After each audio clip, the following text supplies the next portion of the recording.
5 Jars by M.R. James, read by Roy Macready.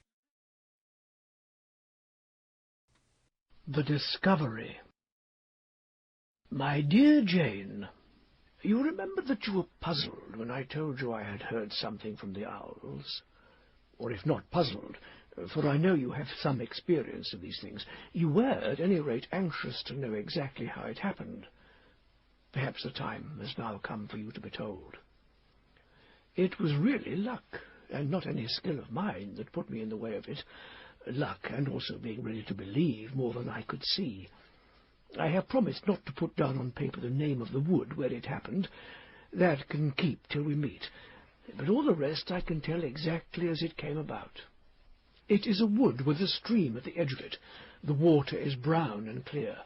On the other side of it are flat meadows, and beyond these a hillside quite covered with an oak wood.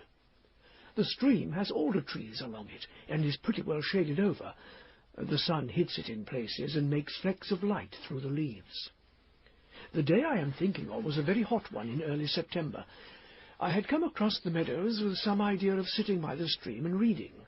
The only change in my plans that I made was that instead of sitting down, I lay down, and instead of reading, I went to sleep. You know how sometimes, but very, very seldom, you see something in a dream which you are quite sure is real. So it was with me this time. I did not dream any story or see any people. I only dreamt of a plant. In the dream no one told me anything about it. I just saw it growing under a tree. A small bit of the tree root came into the picture, an old gnarled root covered with moss, and with 3 sorts of eyes in it, round holes trimmed with moss, you know the kind. The plant was not one I should have thought much about, though certainly it was not one that I knew. It had no flowers or berries, and grew quite squat in the ground, more like a yellow aconite without the flower than anything else. It seemed to consist of a ring of 6 leaves, spread out pretty flat, with 9 points on each leaf. As I say, I saw this quite clearly, and remembered it because 6 times 9 makes 54, which happens to be a number which I had a particular reason for remembering at that moment. Well, there was no more in the dream than that, but such as it was, it fixed itself in my mind like a photograph, and I was sure that if I ever saw that tree root and that plant, I should know them again. And though I neither saw nor heard anything more of them than I have told you, it was borne in upon my mind that the plant was worth finding. When I woke up, I still lay feeling very lazy on the grass with my head within a foot or 2 of the edge of the stream, and listened to its noise, until in 5 or 6 minutes, whether I began to doze off again or not does not much matter, the water sound became like words, and said, trickle up, an immense number of times.